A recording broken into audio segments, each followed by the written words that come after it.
In this video, I will show you how to graph logarithmic functions such as this one.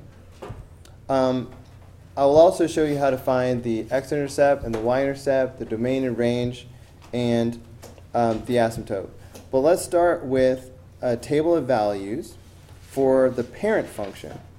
So when I say the parent function, I'm just talking about log base 3 of x. We'll do the plus 3 and the plus 4 later.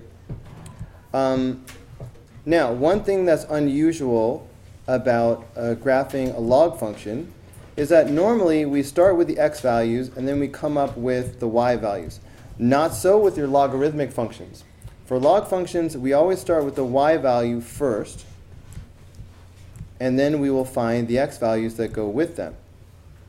So we can always just use the y value -2, -1, 0, 1, and 2, as long as we're starting with the parent function.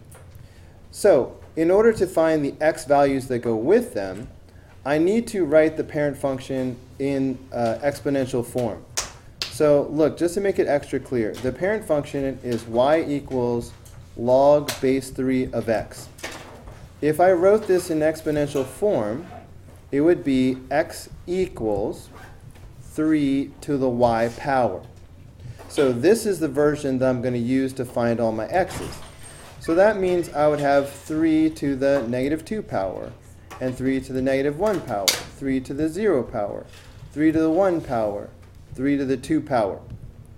I like to start from the bottom because those are the most straightforward. So for example, 3 squared is 9, 3 to the 1 power is 3, anything to the 0 power is 1. The last two will always be the reciprocals of the bottom two. So this would be 1/3, and then the top one would be 1/9.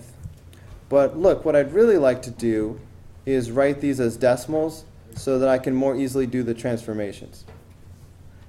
So instead of 1/3, I'm going to think of this as 0.3. And let's see, 1/9 is 0.1. Okay, obviously I'm rounding. Now it's time for the transformations. Because of these transformations, I'm going to need a new y column and a new x column.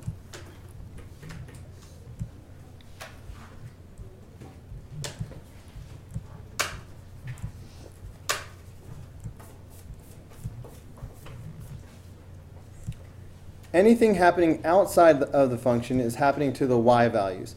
That's why my new y values will be y plus 4. Anything happening inside the function is happening to the x values. However, this is always the opposite of whatever it looks like. So instead of being to the right 3, this is actually to the left 3. And for that reason, my new x values will be x minus 3.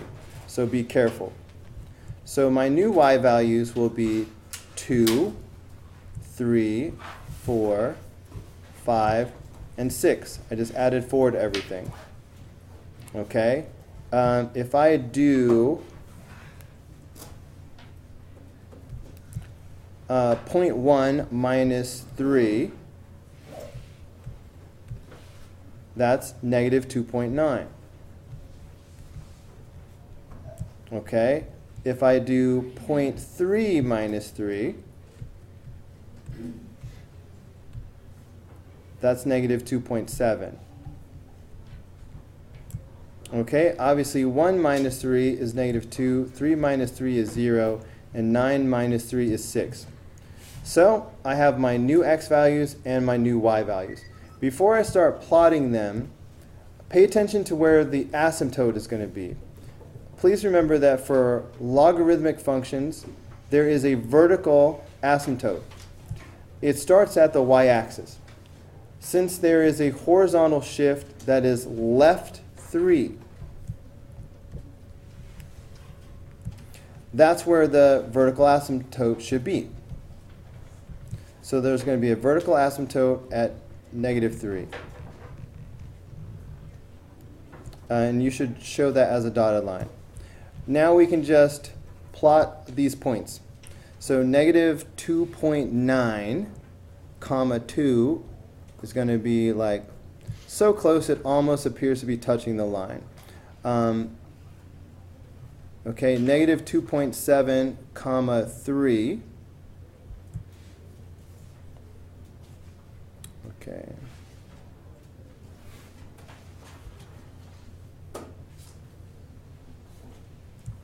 Okay, negative 2 comma 4. 0 comma 5. And 6 comma 6. All right, so the basic graph is going to look something like this.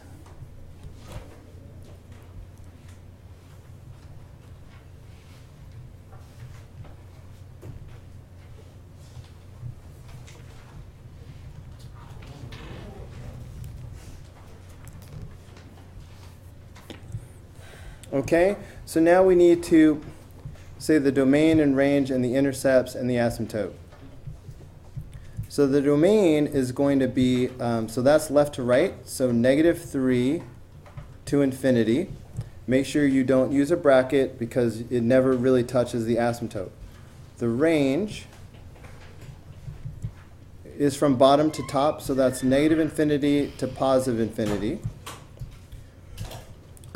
Now, we have to slow down when we talk about the x-intercept. That's going to take a little bit more thought than usual. All right, I'm going to do the work over here on the right-hand side. So look, if I want to find the x-intercept, my strategy is to let y equal 0. That's my basic strategy. So looking at the original function, here's y right here. So basically, letting y equal 0 means setting the entire function equal to 0 and then solving it. So if I were to do that, I would have 0 equals log base 3 of x plus 3 plus 4. Okay? So if I were to solve this, first I would have to subtract 4 from both sides. So that's going to be negative 4 equals log base 3 of x plus 3. So now I need to solve this. But in order to solve this, I need to rewrite this in exponential form. So this would be 3 to the negative 4 power is equal to x plus 3. Okay? And then I would add 3 to both sides. Subtract 3 from both sides.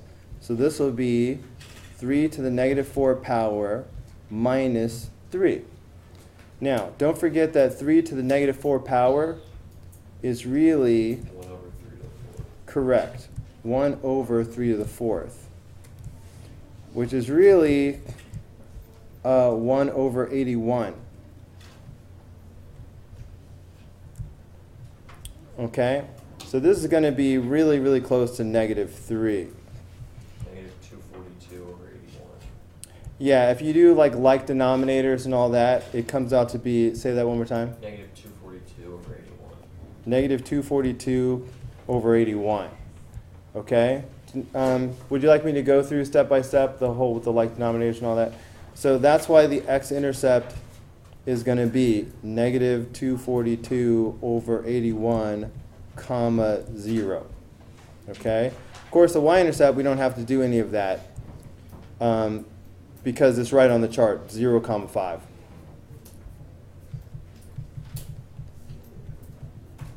And then the asymptote is the vertical line at negative 3. So how do we say that?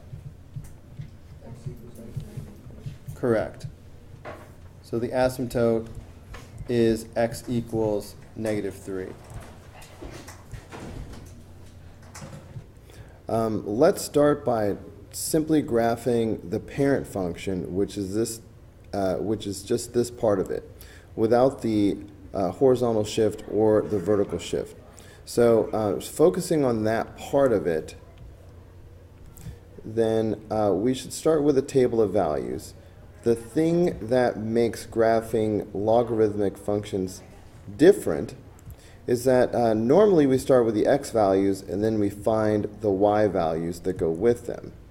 But for log functions, we actually start with the y values and then we find the x values that go with them.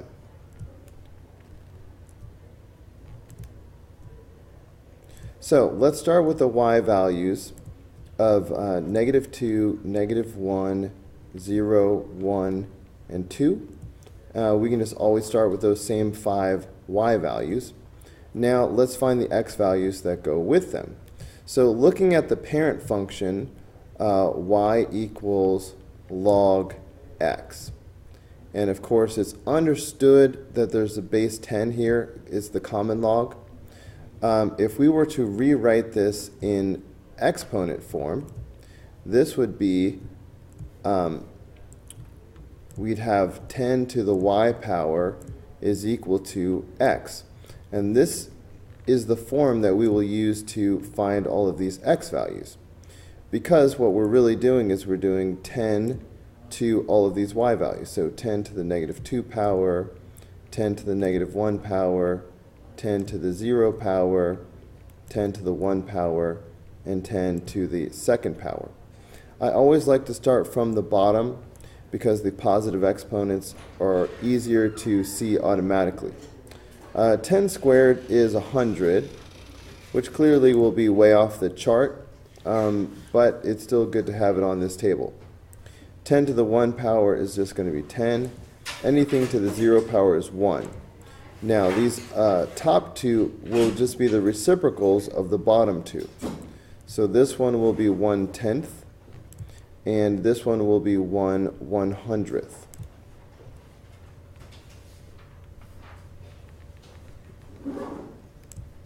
Okay, so these are the values that go with the parent function. Now I think I will go ahead and write these in decimal form. So instead of having 1/10, let's go ahead and write 0.1.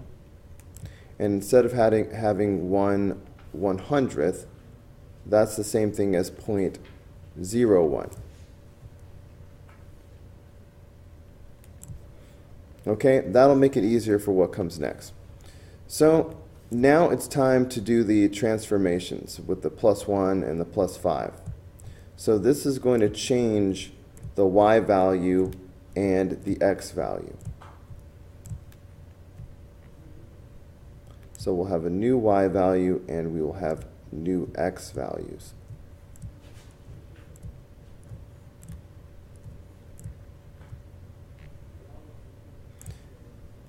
Okay, anything happening outside the function affects the y value. So this is a vertical shift. So this is going to wind up being y plus 5.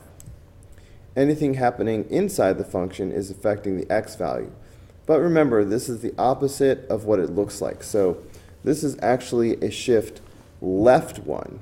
So for that reason, the new x values will be x minus 1, not x plus 1. So if I add 5 to all of these values, I'm going to get 3, 4, 5, 6, 7. So these are my new y values. So now I need to subtract 1 from all of these x values. So this is just going to be 99 and 9 and 0.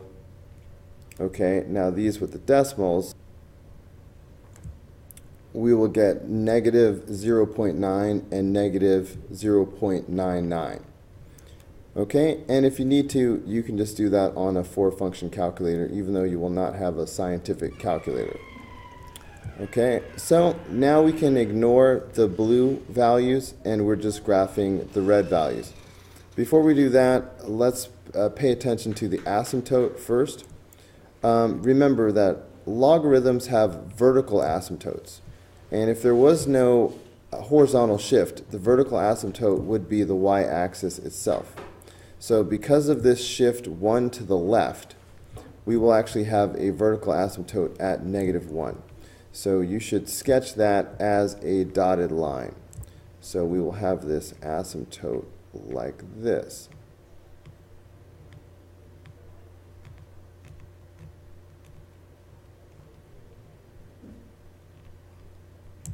Okay, so now we can go ahead and do the rest of the graph. All right, so let's see, 9, 6. Again, 99, 7 is way off the chart. So I'll just start with 9, 6, which would be about here. And then we have 0, 5 is going to be right here. And then we have negative 0.9, 4. Okay, so that's going to be here. And then we have negative 0.99, 3. So that's going to be so close to the asymptote that it's going to appear to be on the line. But we'll just have to know that it's really not. All right, so then you can just go ahead and draw a curve through these points as best you can. So that's going to look something like this.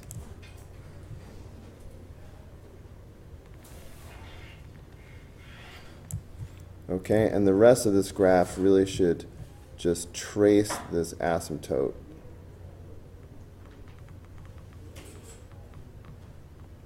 Okay, or it appears to trace the asymptote. We know that it never really touches. Okay, so your graph should look something like this. However, in addition to simply being able to make the graph, you need to be able to answer questions like, what's the domain, what's the range, what's the asymptote, what's the x-intercept, and what's the y-intercept. Okay, so let's just answer those questions really quickly. So first of all, the domain. The domain goes from -1 to infinity, because it's from left to right, that's the x value. So -1 to infinity, make sure you use parentheses because the asymptote is never reached. The range. The range goes from bottom to top, so that's going to be -infinity to +infinity. Okay, let's talk about the y-intercept. Okay, well, the y-intercept is actually right on the chart, 0, 5. But in general, you can get the y-intercept by letting x equal 0. Okay, so in this case, if we let x equal 0, then we wind up with the following. We have y equals log of 1 plus 5. Well, what's the log of 1? Well, remember, the base here is 10. So what power turns 10 into a 1? 0. All right, anything to the 0 power is 1. So this is really just y equals 0 plus 5. So we get y equals 5. So if you couldn't just look at the chart and see the answer, you'd have to plug in 0 for x, and you could get it that way. But either way you want to think about it, the y-intercept is 0, 5. Okay, now the x-intercept is slightly more complicated. So for the x-intercept, instead of plugging in 0 for x, we have to plug in 0 for y. Okay, so if I put in 0 right here and solve, I'm going to need a little space for this. That's going to give me 0 equals log x plus 1 plus 5. So log x plus 1 plus 5. If I solve this for x, that's going to give me the x-intercept. So we'd have to subtract 5 from both sides. So we'd have -5 equals log of x plus 1. But then we would have to rewrite this in the other form. So this would be, remember that we have base 10. So this would be 10 to the negative 5 power is equal to x plus 1. And then we'd have to subtract 1 from both sides. So this will be x is equal to 10 to the negative 5 power minus 1. Okay? This is going to be x equals 10 to the negative 5 power is 1 over 10 to the 5th power. So this is like having 1 over 1, 2, 3, 4, 5. Okay, that's what we have. Now, 1 divided by 100,000 is 0.00001. So we have to take that and subtract 1 from it. So that gives us negative 0.99999. Okay, so that tells us the x-intercept.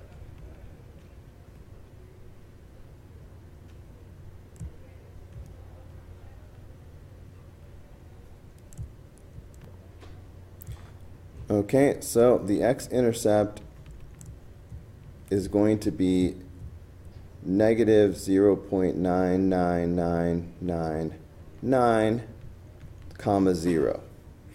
And I know it's tempting to round this to negative 1, but don't do that because that's the asymptote, and we have to show that we're not reaching the asymptote.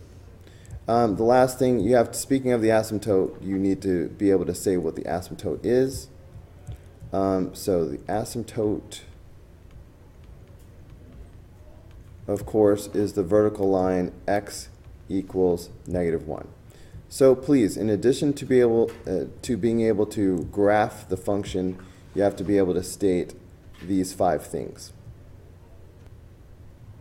Hey, by the way, for that x-intercept, remember that we got it really from having 10 to the negative 5th power minus 1.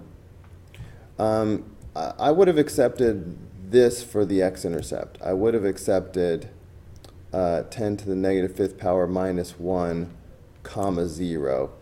I would have accepted that. Alright guys, that's going to do it for this video. Go ahead and click here in the red apple to watch the next video. Click in the green apple to subscribe, or click the yellow apple for the full playlist.